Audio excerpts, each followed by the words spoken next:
One critical life experience that really shapes the future of our walk with God and ministry and leadership is offense. How do we respond when we're offended? If you're looking at a young leader and you want to empower them, ask yourself, how does this person respond when they're offended?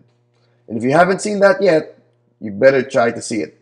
I'm not saying offend them intentionally, but everybody gets offended. Offense is a part of life. People will disappoint us, we'll have expectations, and this will be reality. There will always be something that will bother us about what's going on with this person's life. And how we respond to those moments is what determines whether or not we'll be healthy leaders and ministers for use in the hands of God. See, in the New Testament, when it describes the word offense, it uses the word scandalon. And scandalon literally means snare or trap. And that's what an offense is. It's a snare.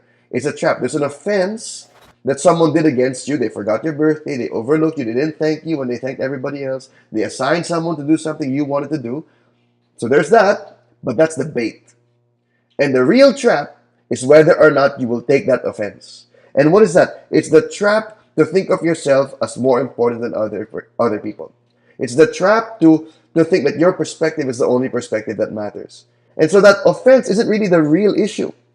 The real issue is if you bite into that, now you've fallen into that trap. Jonah chapter 3 ends with God delivers and all the people repented. Jonah 4 verse 1 starts with, but Jonah was angry and displeased at this. No, offended siya. And God asks him a question in Jonah 4 verse 4. But the Lord replied, is it right for you to be angry? Tama ba na galit ka?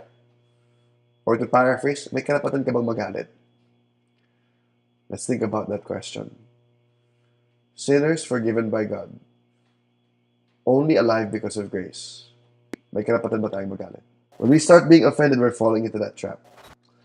And you have to find out in yourself, if you're offended now, get over it. And secondly, if you work with people who are easily offended, you have to deal with that. Easily offended and it lasts long. Yun yung problema eh. Yung madali na nga ma-offend, matagal pa bago maka-get over, mahirap katrabaho yung mga ganun. Talk to them and say, do you see what's going on here? So what do we do? If that's us, if we are in the position of being offended, or we're working with someone who is offended, how do we help walk them out of it? Obviously, if someone's offended and you did the offending, then be sensitive, say sorry. But there has to come a time when we go past that. And I know for myself, I've been offended and I didn't want to let it go. Still happens. But I have 3 steps here that will help us. Number 1, get over yourself. It's not about you. I had this quote that really, because I would get annoyed all the time by the smallest things. I put this quote on my table for years, and it said, if you're easily annoyed or irritated a lot, you have to accept the fact that the world is not about you. And your preferences aren't everything. And I realized that's true. A lot of my offenses are because, ayaw ko yan eh. Ikaw lang ba yung tao sa buong mundo? Honestly, get over yourself. Secondly, forgive. Forgive the person. Forgiveness doesn't mean your emotions are gonna feel it. In fact, they often won't.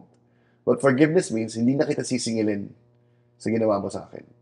That's all it means. I'm not gonna hold you to it. God will be the one to replace whatever you have damaged or have lost. I'm going to be fine. You can't pay me back. You can't put that back in my life. However you mess it up, I'm not even going to ask it from you anymore.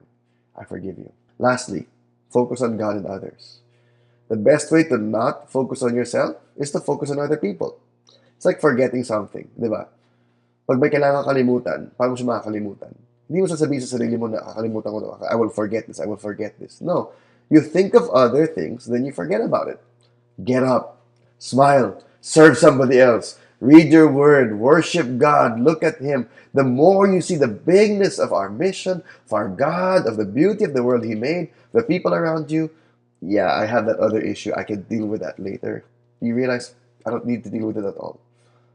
Help people walk through that. See that test of offense. How are you doing with it? How are the people you're raising dealing with it? It's an important part in our growth as leaders.